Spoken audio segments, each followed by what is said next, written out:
Mayhem does thou await each and every one of you. Welcome all to Mellow and Vibe episode 54, Wrestalmania 41.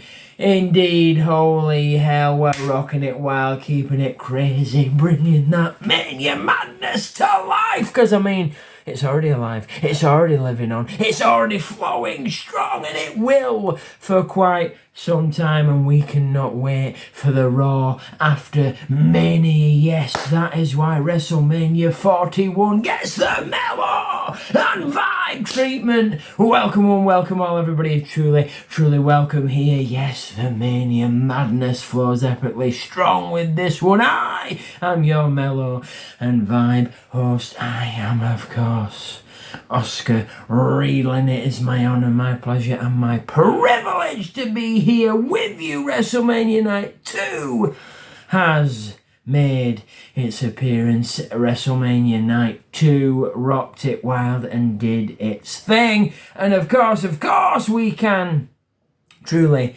take a moment to break down each and every single night, but I thought we would rock it wild and we would slay it and talk about how WrestleMania 41 made us feel and how truly it was. So brace yourselves. There may possibly so 100% be spoilers in this very episode 54 of Mellow and Vibe. So let's get down to the nitty gritty, shall we? Hellfire to the yes. We will begin with night 1 of WrestleMania 41. And of course, if you want to sear yourself into history, then of course you can elbow drop that bell icon so you are notified, and you know when a Mellow and Vibe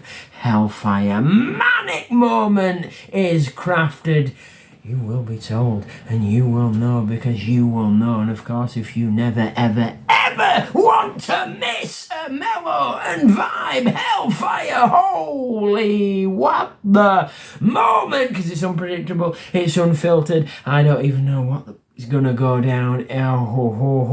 Make sure you frog splash that subscribe button so you are seared into the Mellow and Vibe empire, so you never ever miss an episode. It's right there in your eyes, in your face, wrapping your soul in its loving, caring warmth. Yes, please. Right, welcome here, because everybody truly is welcome here. Night 1 of Mania 41 was the beginning of the beginning. That is how we rocked, that is how we rolled. And of course, like I said, Jey Uso, main event Jey Uso stepping in to the biggest, grandest stage of them all. Not the first time he's done so, rocking it wild, going 1-on-1 with the ring general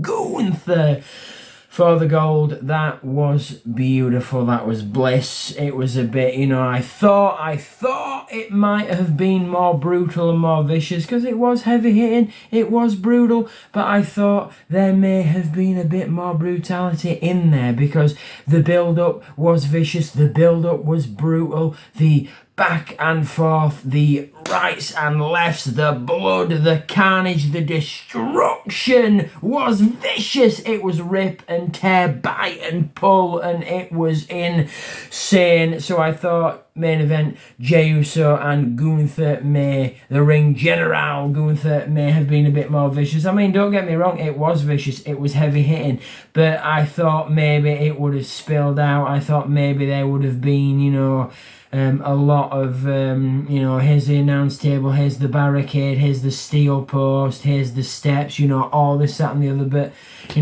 truly, not a little bit, but I thought maybe, because, as you know, now you know, of what Gunther did to Jey Uso's brother, Jimmy Uso, that, you know, what he did, he left him broken and beaten and bloody, but Jimmy put up a hell of a fight, slapping Gunther, as they say, the slap heard around the world. Woo! That was vicious, it was, holy hell. You'll never forget that moment talking to Gunther, and then bam, just the face, the skull, it's gone. But yeah, that was a hellfire of a match, and of course, this was night number 1, kicking off WrestleMania. The energy, the vibe, the feel, the hell to the yes, and of course, your newly crowned World Heavyweight Champion, main event, Jey Uso walking out of Mania with the gold. Holy hell, did you see that coming? Yes, we did, because we believed, and we knew. So yes, main event, Jey Uso rocking it wild, picking up the gold. Yes, indeed. And of course, I'm going to mention it because it's here. Because I didn't know this at the time. But the New Day, it's your boy. And the War Raiders for the World Heavyweight Tag Team Championships. That was on the card at WrestleMania Night 1. Groovy match, rocking it wild, a lot of high flying, a lot of athletic ability, a lot of heavy hits, a lot of near falls, and of course, with Eric and his neck, a lot of nearly career-ending moves performed, because, you know, would he be able to continue? Would that be it for Eric? Would he have to retire? Because they worked on his neck. But I also found out that was kind of, a certain particular match type, which it has to be, which, I mean, it was advertising because it was sponsored by the Clash of the Clans, rocking it wild. I mean, I'm not going to lie, I do love me some Clash of Clans. I've played that, I've witnessed that, I've experienced that, I've jumped to that very realm, so it is awesome, it is epic, but I wish it had been, you know, more, because, you know, like, yeah, but it is what it is. It was a groovy match. I'm taking nothing away from it. I just wish it would have been so much more. And if they'd have had the triangle sort of triple threat tag team ladder match at WrestleMania, get him in. Holy hell. Now that would have been a hellfire WrestleMania, and I would have preferred that. I mean, even if still they would have taken that triple threat triangle World Heavyweight Tag Team Champion ladder match and emanated that out as a sponsored by Clash of Clans, I would have still loved that, because that would have been hellfire, absolutely insane. I would not have minded that, because a ladder match at WrestleMania, hellfire to the yes, I mean, it's always a must. I mean, I remember when they used to do Money in the Bank at WrestleMania. I mean, Money in the Bank so awesome, Money in the Bank so hellfire to the yes, because it means everything and it is beautiful, that it got its own pay-per-view, and damn truly, it should get its own pay-per-view. It should get its own premium live event. Money in the Bank madness. Cannot wait for that. But, you know, I mean, a Money in the Bank at WrestleMania, or even a title match a ladder match for the titles, that would have been a triple threat triangle tag team title match in a ladder. Like, ooh. Yes, please, would have loved that. And of course, Jade Cargill going one-on-one against Naomi. That was a brutal match. I did love a bit of that. It was vicious. I mean, again, it could have been a lot more vicious, but just like Jey Uso and Gunther, it was a standard match. It was your standard match set for one fall. Like, there was no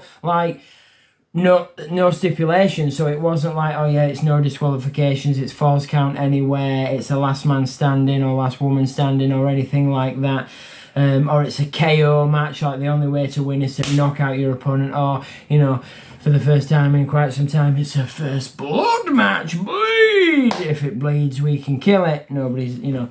But it was vicious. Of course it was vicious, because Naomi and Jade Cargill have had the feud. And of course, as you know now, you know Naomi was the one that viciously attacked Jade Cargill, taking her out of action for quite some time. Just bam! Blindsiding her, getting her in to that car through the windscreen. Just brutal, vicious, and putting down Jade Cargill for quite some time. So that was a vicious match, and I did really like that. And again, well, jump back 1 second. I'll do that in a minute. But that was brutal, that was vicious, and there was a lot of heavy hits and a lot of near misses. Holy hell. And your victor, standing tall, Jade Cargill, getting the 1, 2, 3 over Naomi, eliminating the 4. But I do not think that is over, because like I said, there was no stipulation. So the rival, the energy, the viciousness, the aggressiveness, the feel and thought of the demonic Joker like Naomi, because she was grinning, she was smiling, she had it, she was there, she was losing it, she let loose, and she was just savage in that match against Jade Cargill. But Jade Cargill put up a fight, and like I said, Jade Cargill stands victorious. But the thing is, I don't think it's over. I think Naomi will return. I think Naomi will be back, because Jade Cargill didn't put Naomi out of action. There was no stipulation. It wasn't this, it wasn't that. So more shall follow. Yes, yes, yes, please. And jumping back, which I didn't say, your new, yes, that is correct, your new World Heavyweight Tag Team Champions. It's your boys, The New Day. Yes, they won the gold at Mania, bam, bam, bam, against the War Raiders. So we've got those matches down.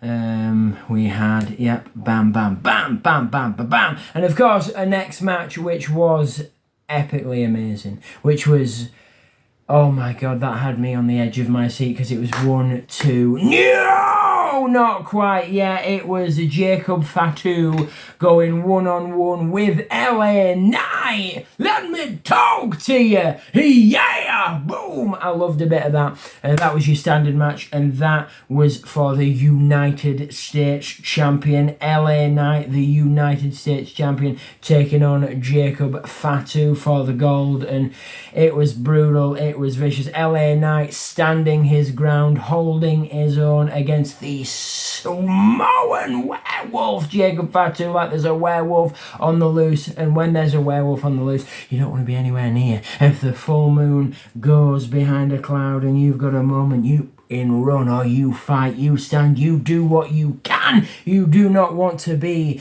cornered by a werewolf. Holy hell, no.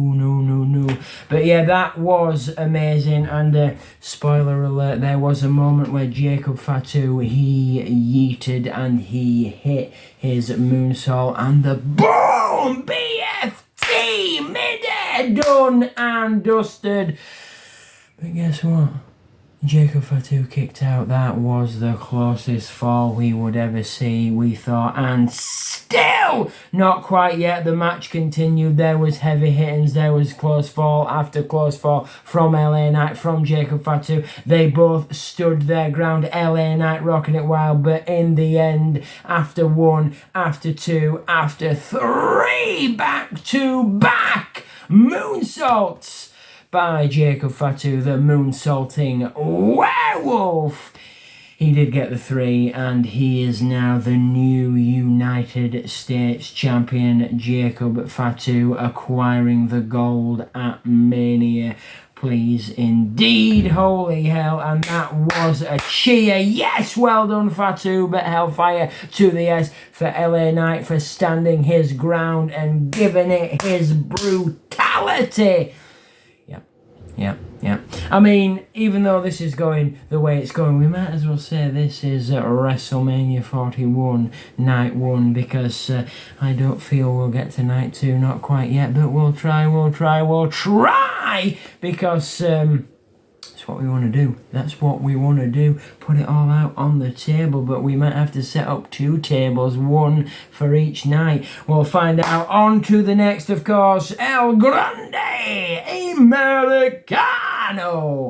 Going one-on-one with Rey Mysterio, but twists and turns, Rey Fénix debuts at Wrestalmania because Mysterio was injured, so Rey Fénix took Rey Mysterio's place against El Grande Americano, and that was beautiful. There was a lot of beautiful, wonderful moves, especially from Rey Fénix. Flips, turns, he is there everywhere because Rey Fénix is very nimble, very loose, very loosey-goosey. He is a luchador, pure and true. He hit, and it was amazing. And of course, El Grande Americano, Chad Gable. Yeah, he did quite well as well. But the thing is, what I said and what I feel is El Grande Americano, if this turns out pure and true,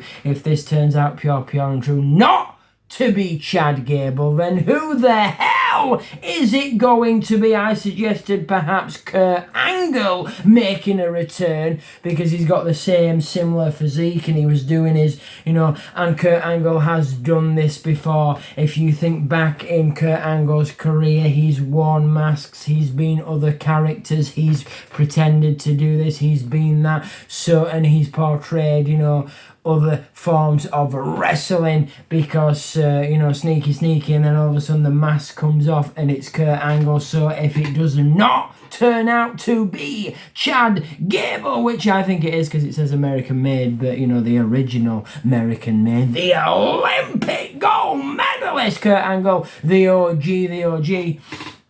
It could be, but I do not know. So yeah, we might as well flow it freely and keep rocking with night 1, and then when night 2 drops, night 2 has already dropped. We've already witnessed night 2. We saw it live. We witnessed it here, and here. We'll rock it wild because this will be WrestleMania 41, night 1, because we wanted it all out on the table, but we're setting up 2 tables now because everyone's welcome. Pull up a chair, gather round, and around the table of WrestleMania 41. So yes, there was that, and of course it was a hellfire of a match. Rey Fénix putting on an awesome show. Sadly, Rey Fénix was not victorious. El Grande Americano was victorious, but I would have loved Rey Fénix to be victorious. His debut WrestleMania 1, 2, 3 over Chad Gable, El Grande Americano. But as I've said, if it's not him, then who the hell is it going to be? Could it be Kurt Angle? Could it be somebody else? I don't know. Let's see what lies behind the mystery. I cannot wait for that. So after that match, we have Tiffany Stratton versus the Queen. Woo! Charlotte Flair, because it's Tiffy time. That was an interesting match. I liked that. It was heavy hitting. And of course, Stratton did not target Charlotte's knee constantly. She did work on the knee, but it wasn't from the get-go. But there was heavy hits. There was flying forearms and heavy forearms and elbows. And I think...